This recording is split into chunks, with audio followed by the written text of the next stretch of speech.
big thank you to you, Angel, for joining me. Thank you. Thank you. Absolutely. Thank you, Tony, for allowing me to be here. It's an honor. And obviously, thank you, everybody who's listening to us today. I'm sure my listeners are going to find conversation today fascinating. So, but Angel, you are known as the CEO Confidant. So, exactly. Angel, please introduce yourself. Tell us more about you, your consultancy business, and how you help others in the many different ways that you do. Yeah, so basically, exactly. So what we do is we help both corporate CEOs and accomplished entrepreneurs to bridge the gap globally for expansion and exposure as a way to accelerate the growth of their businesses. So, and I can do that basically because, I'm originally from Spain, from Barcelona, but I lived in Dallas, Texas. I've lived in 8 different countries in my life. And I've done business in more than 33 countries, and I've worked with more than 1,500 companies and their C-levels and their CEOs. Wow. So that's why I do what I do, because I've been consistently doing that, internationally. And I have learned how to help companies and how to help entrepreneurs to do that in a consistent way so that they can, keep on growing their businesses. Can you give us some examples of how you actually do that? So what's the steps or the process that you go through? Yeah. So first of all, we do a due diligence of the business of the person that wants to really take their business international. There's a lot of people out there, they have amazing value propositions that they offer to their audience. And very often, their friends and relatives and clients, they say, hey, you should take this global. You should take this global. Yeah. But not everybody's ready to take their business global. In order to take the business global, there's many things that have to happen. Number one, is your business profitable enough? Do you have enough cash flow to do that? So those are the starting questions. Can you support, going global, let's say for 1 year, 6 months to 1 year, to really make sure that you're doing everything that you need to do to test that everything's going to work wherever you want to go in the world, right? Wherever the geography is going to be. And in order to do that, then, there's other, things that you have to talk about, you have to think about. You have to think of, for instance, if your product or your service can be offered and it's going to be of value, the same kind of value that is of value to the people locally, yes or no? And if the answer is yes, okay, so but how? How can we localize, right? Then there's a third step, which is, legalities, right? So there's a lot of, compliance, action items that have to be done. We're talking about, accounting, obviously accounting is completely different in every single geography. Exactly. We're talking about, HR compliance, are you going to go there, like just trying to find maybe a distribution network? You're going to try to find partners in the country. Are you going to have your own employees or not? So those are the basic 3 steps, initial steps that everybody has to take before deciding if their business really can go internationally or not. Do you have a favorite or a sort of a sector that you specialize in particular? That's a great question. Yeah. So although I have worked mainly in 2 or 3 different sectors, I really don't pick my clients depending on the sector. I really pick my clients depending on the business leader, right? The CEO of the company, or of my, the people that are going to be working with. So basically I look for 2 different, let's say, ingredients. Number one is, do they really want to make a difference in the world? Okay. I really like to work with conscious leaders. Okay. And I consider myself a conscious leader. You were very generous in your words when you said I do a lot of things and I help a lot of people. That's true. It was one of the things that attracted me to you having been on a guest, because I saw some of the things that you were doing. And I must admit, most of the guests I have on here, they are actually giving something back, or often a lot back to other people or society as a whole. And I saw quite a lot of that in your and what obviously the research I did on you. So I was really pleased to see you obviously coming on the show and being able to share some of these things, because I know that is something my audience really loves. So. Yeah, exactly. So that's why I like to work also with like-minded people, so people that also want to give back and want to change the world. And number 2, people that really want to change, themselves. Because in order to reach new heights in your life or in your business, you really have to want to change, and change is not easy, you know, and sometimes not everybody wants to change, or not everybody walks their talk, Tony. That's important. You know, one thing is what you say you want to do, and the other thing is what you do, what you show to everybody else, you know. So that's important. You know, that is really important for me. So that's why I really work with conscious leaders, people that want to make a difference in the world, but they really want to do it, and they really want to give a fair amount of resources and time to do it, you know. Oh, it's brilliant. Have you got examples of, well, naming names, which obviously may be confidential, but have you got examples where you've taken a CEO and obviously their business from that very humble beginnings in terms of thinking about going international to actually making them a full international business and a successful one? Yes, so thank you for the question. Yes, so I can tell you a very good example. I will never forget the time when I met those business owners. Actually, they were both owners and actually a couple. So they were actually married. And I will never forget that meeting because, I mean, they came to my office and they wanted to meet me personally. And they were just like a two-people show, right? But they had both worked on corporations, and they had both, their passion was second to none, and their experience, although it was limited, it was already good. You know, they were smart people, right? So we started to work, and only, I would say in 2.5 years, they were already almost 40 employees. Really? Believe it. Yeah, believe it or not. And they went from only a few thousands of dollars of revenue, you know, to well above $1 million. So, and they kept on growing and growing and growing, and internationalization played a key role. Actually, they started in their own country, and they eventually started to do business in 2 more countries. So that's one of my, you know, the stories I like to tell, because, you know, we tend to think that large corporations are the only ones that can go international, and that's not true. And right now, you know, with what has, it's right now April 2021, so time flies, right? But as you know, everybody knows in the audience what has happened in the world for the last, let's say, 12 to 14 months, right? So we tend to think that, you know, we are more limited than ever before, and that's the opposite. Right now, there's so many things happening online,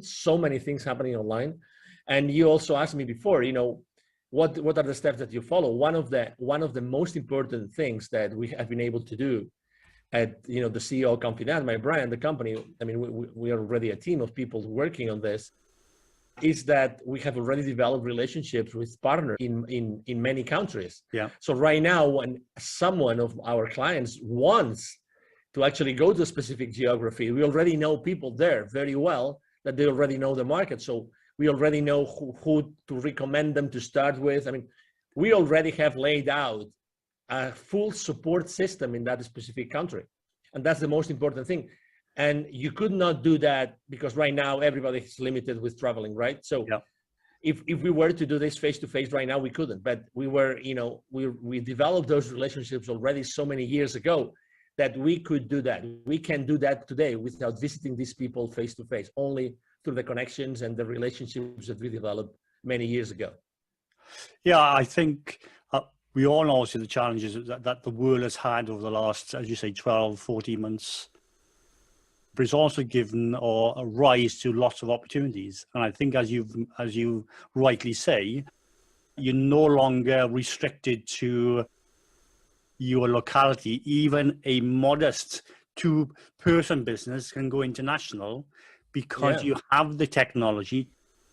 And now, obviously, with your help, you've got the resources and the people already in these different localities that can help you, the people that you help. So, absolutely, yeah. And this company specifically, they were a small technology company, but they didn't have a technology of their own. They just were providing services, you know. So they became really good in providing services, and they kept on seeing what their clients wanted. And they kept on adding value to their clients. So they were never nonstop thinking, what else can we do for our clients so we can add additional value and it can be of use to them, you know? So I think this is why my main business mantra, Tony, and you're going to resonate with it a lot probably, which is my main business mantra I use with everybody, is take imperfect action now. Take imperfect action now. Really, I mean, whenever you are presented with an opportunity, what you should really ask yourself is why not? It's not, you know, can I do it or not? No. It's why not? What do I have to do? How can I do it? You know, that's why I like to use that very often, because, you know, when you do that, you put yourself and your mind and your whole being into a completely different place to start trying to accomplish, you know, a specific goal or offer a new service for your clients. I think it's all about mindset, isn't it? So if you put obstacles in your way, and that could be, why can't you do something today? As you say, you should be, how can I do something today, rather than I can't do it. And I think if you put your sort of focus on making sure you get these things done and you do it now, or you take the first steps now, then it's going to happen. It just depends on how long it's going to take and what direction you take. But if you focus, you will get there. Totally. I agree. Yeah, I agree. So again, that's why, you know, you always have to have like a final destination in mind. Yeah. But there's multiple ways to get to that final destination. Yeah. And, you know, you never know what are the diamonds that you're going to find on your way to that destination, right? So, you know, it's good to have some boundaries, but at the same time, you know, try to challenge yourself every single time and see, because unless you try something, I mean, I've seen that so many times. I mean, last year, for instance, here in the business community in Dallas, and I contribute a lot to the local, you know, startups and entrepreneurs and businesses. I mean, Dallas is really blooming with business. It's amazing. I was giving webinars to the local, you know, community of accelerators, business accelerators, and I was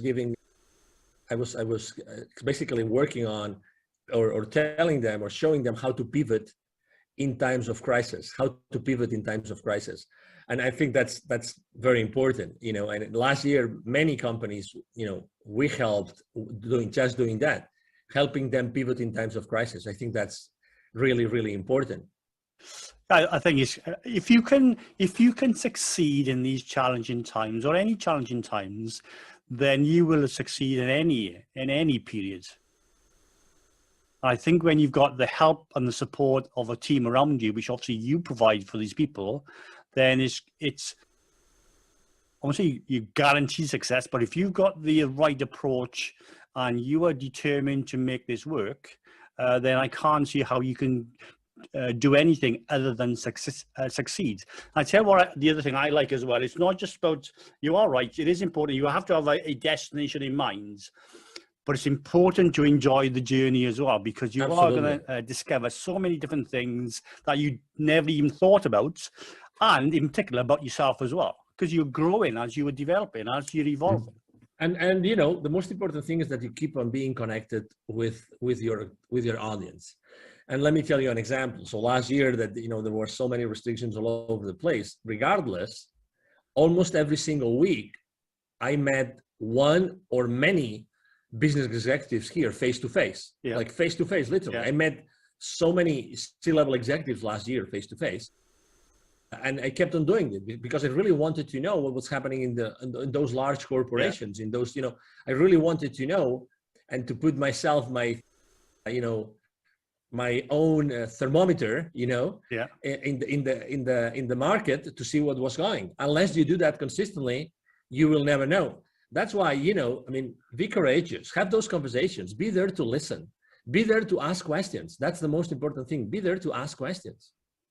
Yeah, I think having being close to the ground, should we say, is very important, and doing that constantly. But I think, yes, you're right. I think the word you use is be brave. I think you have to be brave in business in particular, but in life in general. And if you are, you will surprise yourself how much you can achieve when you are brave. Yeah, exactly. Yeah. And, you know, last year was difficult for many people, right? I mean, for many companies. And there were there were obviously industries that really suffered a lot, and the traveling industry is one of them, right? And the hospitality industry is another one. Yeah. That was really suffering last year, right? So, but still, what did they do? And I can tell you that, for instance, one of the most incredible things that the best companies out there did last year is actually to make sure that they trained their employees. Yeah. So they gave them more value. They gave them more value and more opportunities to succeed. You know, so I think that many companies acknowledge that it was probably a transition year, and although were they ready or not for you know, for the downside, let's say, for the downhill, you know, revenues and all these kinds of things, regardless, they still could do something about it. And the ones that were really like having or were really doing the best they could for their employees, I think that are going to be the ones that are going to see more alignment, more engagement, and then more possibilities for the leadership team to keep their employees accountable. I think that, you know, it's not fair to really want to keep your employees accountable unless you've given them the right tools, right? Yeah, I think any good business last year would have reflected in terms of where, or the qualities of that business and how they could position themselves so they came up much stronger, and will do as we unlock the world, should we say, because we're still very much in that period in terms of restrictions, but things are starting to loosen up a little bit these days at the moment. I don't know, it's like in the US and Dallas, but in the UK, we are starting to see there's different signposts, if you like, or milestones where we are going to have more and more restrictions lessened, if you like. So the world is going back to some form of normality. But if you've really reflected on yourself and your business, you could have used much of last year to put yourself in a much stronger position as you come out of lockdown and out of the restrictions. Yes, exactly. So, I mean, we've been really good here in Texas. There's been almost no restrictions. Are they right? Oh yeah. So maybe only a little bit in the beginning. Yeah. And I mean, the only restriction that was related to use of masks, for instance, it was even lifted, you know, in the beginning of March, which was the only remaining restriction. So, you know, here right now, I mean, business is almost like business as usual here in Texas. Is it right? Okay. Yeah, exactly.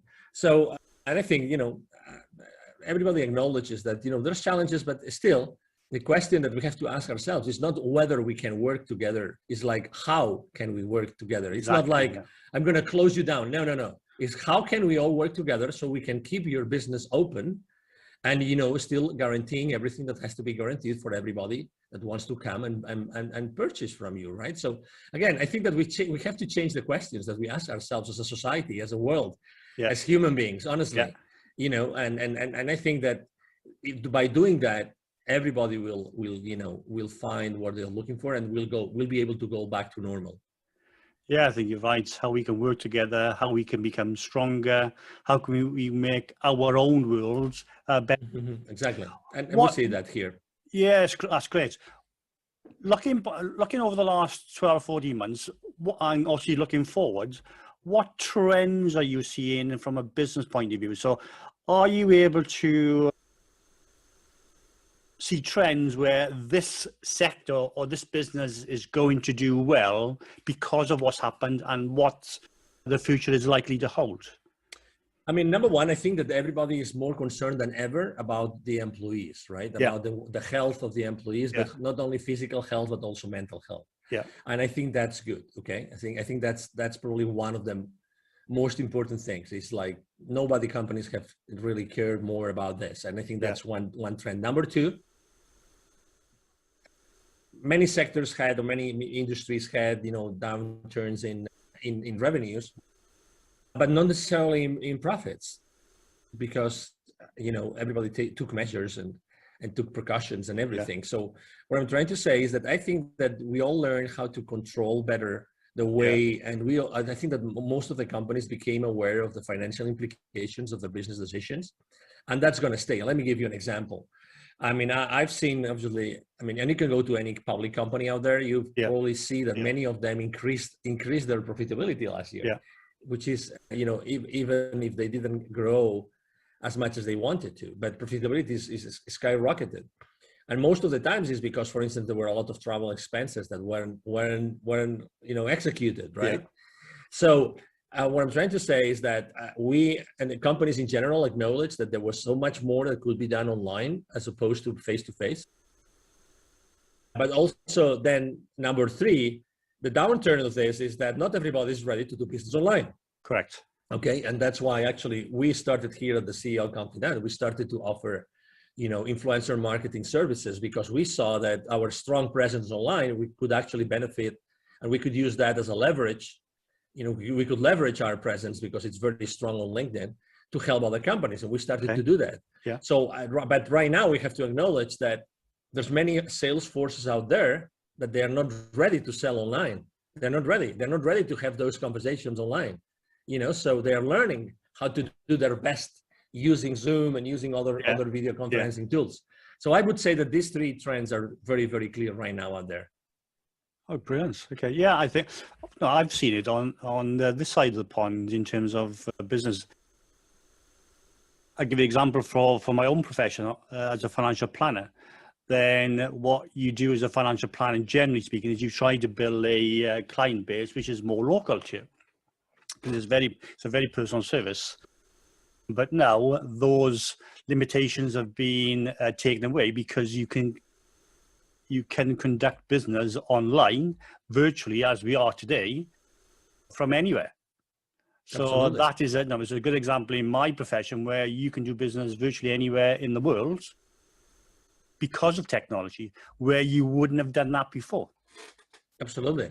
And actually, I've seen many entrepreneurs that their businesses were online, and they have, you know, they were in specific areas in the world, and they were looking for areas in which there were less restrictions. Actually, I've actually spoken with many entrepreneurs that said, okay, so what are the countries right now in the world, regardless of the continent, literally, regardless of the continent, that I can go now and leave, and, you know, I have less restrictions, like, you know, so I could move everywhere, and I could, you know, be more free to move. Because there's many countries out there that in the world that have even had no restrictions at all in the last 12 to 14 months. That's a reality, right? So they have even some of them, they even call themselves nomads, you know, and so again, this is a new reality in the entrepreneurial world, right? So people are trying to find places where they feel more comfortable. Yeah, and you don't need premises. You can work from anywhere in the world. As long as you got technology, you are linked to the world. Yeah, exactly. And this is a reality. So that's, you know, that's good. I mean, it's all good. Again, it's opportunities and opportunities and opportunities, you know. So it's just, I think we as a human race are very good at spotting opportunities. And I think that we can be very creative as long as we got the right mindset. Absolutely. I agree. I agree. If somebody wanted to go international, so if you got a CEO of a business and they wanted to, or they think they're going international, what would you recommend they do before they come to you? What sort of exercises, if you like, or what things would they need to do in terms of getting them in the best position to be able to go international? Yeah, clarity. Clarity. So I would say they have already had some internal conversations, or if it's a solopreneur, obviously, if that person has already had some conversations or has some thoughts with other people maybe, and that person is extremely clear of what's the goal that they want to accomplish. What's the main reason why they want to go international? Okay, and as I said before, I think that it's very important that the clarity of the goals that they want to achieve, you know, outside of their own geography, is also backed up by funds. You know, so they really have the financial lungs, okay, to be able to do that. I think that's extremely important. If they have money to spend, you know, I think that is extremely, extremely important. Yeah, no, I can see that. Are there, I mean, in terms of why people want to go international, there's probably a few obvious ones, but what do you see in your experience are the most common reasons for wanting to go international? Yeah, the most important reason I see out there is because they already acknowledge that there's a need for their product or service in another market. So they have already invested so much time developing their value proposition, their product or their service. They have already spent so much time and effort that they acknowledge that they could do so much more, and it could be a source of growth. That's definitely the number one. Okay. So maybe the spark was, as I said before, the continuous message from other clients saying, hey, you should take this global, you should take this global, or you should take this somewhere else. You should try to go somewhere else, right? There's always also, depending on the size of the company, there's always companies that say, hey, whenever you go to this other country, let me know, because we would like to also to hire you there. You know, that also happens very often when you are the supplier of someone else. They tell you, hey, whenever you go there, we would love to have you there as a supplier, because we know that you would, you know, we would also do a good job if you were there, where we are already, you know. But that's a different kind of discussion with other kinds of companies. But in general, I would say that's the most important thing. They know they can do so much more, and they can offer so much more value to so many more people in other countries, in other geographies. And I guess one of the advantages you have is that you can connect these people with the people throughout the globe. You know, exactly. Yeah, exactly. So I already have those connections. And once you travel, once you work internationally, it's actually, you develop a way to build those relationships. Yeah. So even if I sometimes I have to, you know, explore other geographies, which I'm very cautious about, you know, geographies I don't have the knowledge, I always rely on someone else that really has, you know. So I don't take, I think, I mean, again, given the amount of effort and resources that has to be put in place, I'm really respectful with, you know, with the process. Yeah. And I don't recommend anybody to go international or to go to another geography, even if we try to really, like, you know, group, you know, services, products in a very contained way in all the aspects of the internationalization, you know, strategy. Still don't take, I mean, I never take risks. I just want to make sure that everything is under control. I think many listeners would be pleased to hear you say that, because risk is a factor for business, full stop, and life. I think you can, you are always going to need to take some form of risk, but as long as those risks are calculated and manageable risks, and you go into these things with your eyes open, then risk itself is not necessarily a bad thing, as long as you know what you're doing. You've done your research, you've done your marketing, you know what the risk involves, and then you can make an informed judgment in terms of whether those risks are worth it. Absolutely, exactly. But yeah, I mean, life's too short to waste it, you know, with the wrong people. So I really like to say that, you know, it's not for everybody, but the ones that really want to do it, they always succeed, because, you know, they put all the effort. I mean, you said it twice already. Mindset is much more important than resources. I'm going to say it again. Mindset is much more important than resources. Much more important than resources. So I've seen consistently people that, you know, with a very low amount of resources, they have been really, really good in their internationalization, in their global, you know, initiatives. And again, it's all about how badly do you want to do it. And yeah, you know, when you already have the connections, it's much easier. It's not like you have to invent the wheel again, you know. Let's say going to a new geography and knowing already some, you know, marketing companies that know really how to localize those products or services, you know, knowing already some trustworthy, you know, partners of yours there. I mean, that's priceless. You really, and that already diminishes your risk tremendously. Tremendously. One of the main mistakes also I see is people try to say, okay, so if we are all in the internet, it's the same to sell my product or service here than to sell it abroad.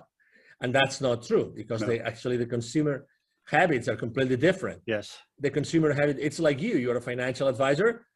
Advising for you in the UK is completely different if you were to advise in let's say in Spain, or if you were to advise in the US.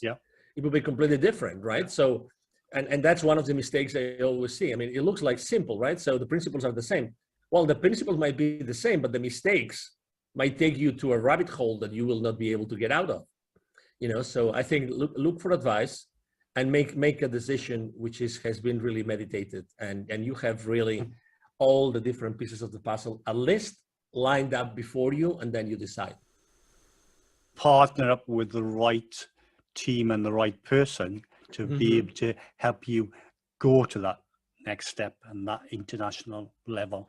Yeah, and some people, I mean, I'm very cautious, as you probably have seen it, and besides being a very enthusiastic and passionate and everything, I'm also cautious with my clients' business, because again, it's not everything for everybody. And just to tell you an example, I was entertaining a conversation last week about engaging with a large group of international, actually it's an already internationally present company. Yeah.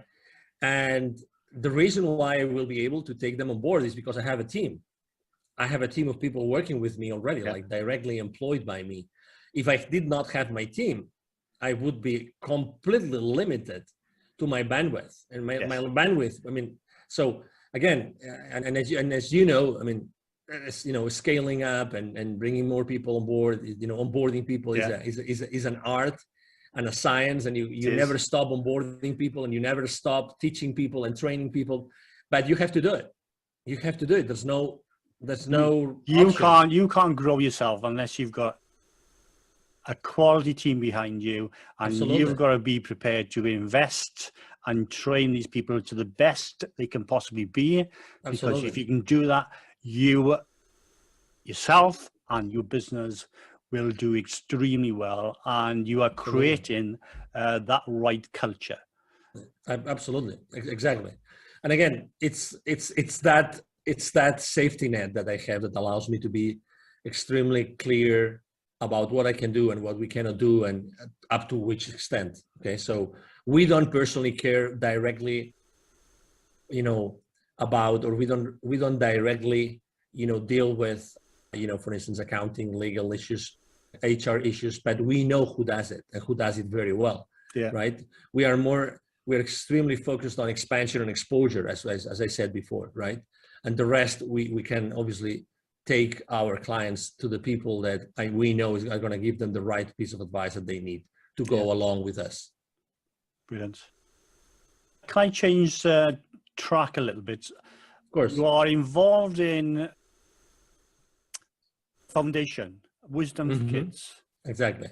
Can you tell us a little bit more about that? Because again, that's something that I think will resonate with a lot of people, especially in the current times, because there's a lot of different groups out there that also need a lot of help from us, who are able to give that help. And there's no better group than children.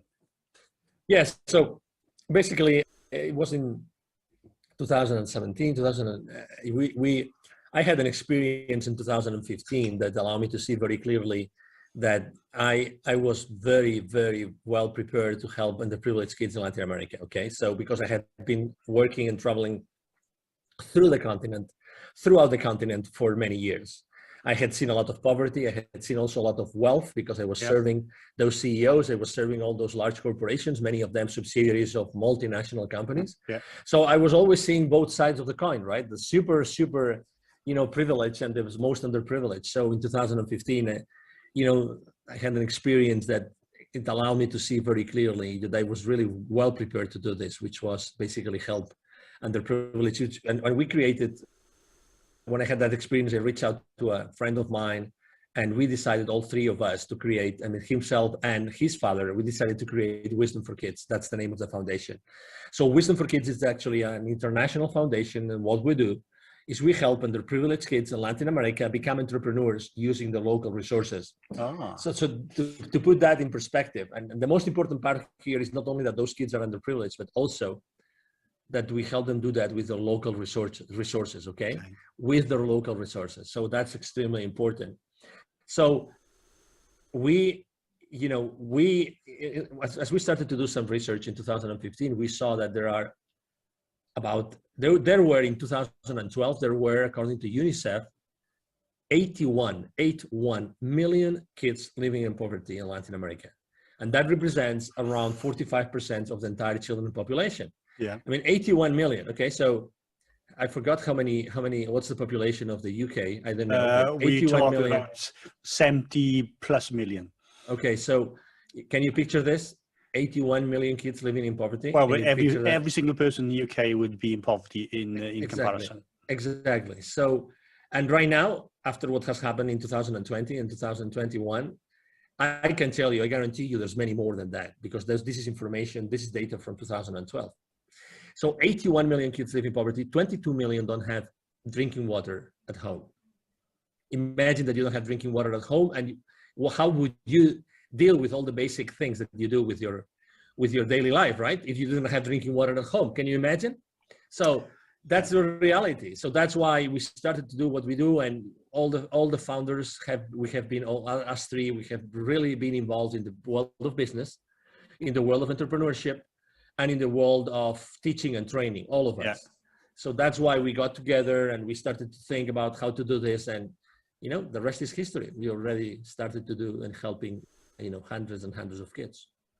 And how is, in terms of the size of that organization or that foundation you've created, is that obviously purely in Latin America, or are you planning to expand that further afield? Thank you. Being the numbers so huge, 81 million. We would like to scale, exactly. Yeah. We would like to scale faster than what we are doing it, but we have the restrictions that we have. And right now, obviously, with the restrictions that are all over the place, we have not seen the kids in more than a year now. So we have not seen them. And we get obviously the volunteers that are in the field. They're telling us, even for us, it's been difficult. We haven't seen the kids, so it's kind of, that's why every single wealth generation activity that we were undertaking in the field has stopped. So that's painful, Tony. That's painful. Yeah. Right. So we are right now thinking of how can we take this, like what additional precautions, what additional measures should we put in place in order to make sure that we can keep on creating, changing mindsets, building on the self-esteem, and giving them the tools to create their own businesses, given the restrictions that we have. And that's the main question we are right now on, right? But we would love to go anywhere else. Sometimes we get questions here in the US. You're asking us for, to contribute to this cause, which is in Latin America. Yeah. Why don't you do it here? And I say, yeah, why not? Let's do it. And unfortunately we have not had the right partners to do this locally, but we would love to do this globally, because we really know how to do it. We really know how to do it, and we have already done it. It fits in nicely with, you've got a process, if you like, and you've got a formula that works for, should we say, consulting with CEOs and helping them go international. You've also got the process that works with underprivileged children, whether it's in Latin America, and I'm sure the principles will work in other parts of the world as well. Exactly. So, and actually we have, we do everything in Spanish, but we have already tested in English. We have proof tested in English. Before we launched, we had 2 PhD students working specifically on developing the most impactful workshop, ever, possible for those kids.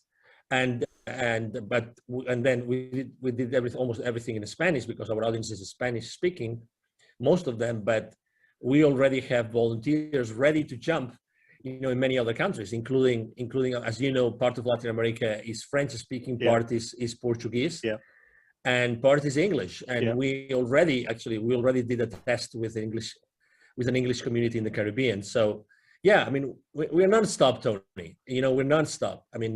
Because if it's not us, if it's not Wisdom for Kids, who's going to do it?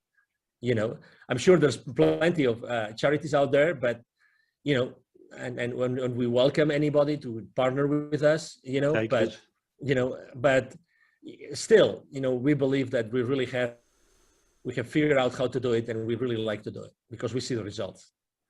Brilliant. It's fascinating. I'd love to know more. Thank you. Absolutely.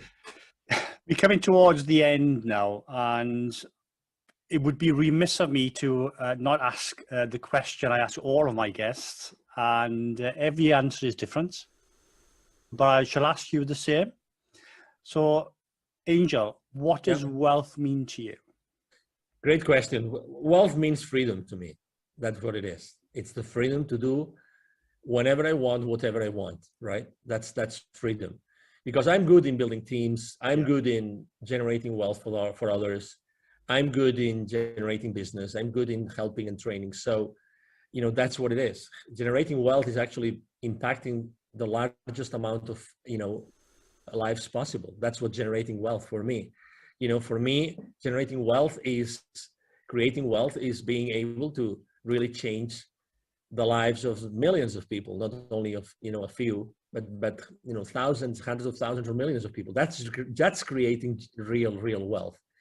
And for me, that wealth, what's creating to me is the freedom to do what I want. And, you know, sometimes I'm being asked, okay, so let's say you could multiply 10 times, 100 times your wealth. Yeah. What would the first thing that you would do? I would hire another CEO for my company. That's the first thing I would do. And the second, I would inject, you know, most of my resources to Wisdom for Kids. Definitely. It's very clear. I had a feeling you would say that, and I can understand why you would too. So I don't think we're that different in many ways. I like speed. I like speed growth, you know. I think once you get the bit between your teeth, as they say, you just want to get on with it and make it happen. Yeah, absolutely. Yeah, absolutely. Yeah, thank you. I really believe so. And also, you very briefly mentioned it, but working with kids is a joy. I mean, it's wonderful. I mean, when it's myself who delivers the workshop to the kids, when I'm blessed enough to be there to do it, I mean, I have a blast. I mean, I am like knackered after a day of doing that. You know, I'm literally like exhausted. I can't. But regardless of the energy, regardless of my, let's say, the exhaustion, I have a bliss. I mean, it's a bliss for me. It's a source of total happiness because I'm able to see the faces of those kids, and I'm able to see how, even if it's for a few moments, I can change their lives, you know, the time I'm with them. I see it in their faces. And it doesn't matter the problems that they have behind. I'm sure they have plenty of problems. I'm sure that they don't have drinking water. Yeah. I'm sure that sometimes they don't have anything to eat on their table. But regardless, I'm able to help them and to bring a smile to their face that day. Yeah, well, that's a gift in itself. So I'm very big on financial education. And I think one of the issues that we got, and I'm sure it's the same, obviously in the States as well as most other places, but there's not enough financial education at school age. So part of obviously what I'm trying to do on this side of the pond is to educate people more and more, and that is now starting to filter into children of school age. Absolutely. So I'm starting to see obviously the benefits of that coming to fruition as well. So, and as you've said, there's no better feeling than kids realizing or see the potential. Absolutely, I agree. I agree with you. And as we know, you know, that's why I love that my own mantra, like taking perfect action now. You know, the kids are just genuine. They're spontaneous. They just follow the fun, right? And follow, you know, what you're telling them to do. You know, when you're having, you know, I mean, in those workshops, we dance, we jump, we tell stories, we dance, we meditate, we do all sorts of things, you know, all in order to make sure that we leave a different, we make an impact to those communities when we go there. Great, brilliant. Angel, so we are coming to an end now. I must admit, I've really enjoyed our chat today.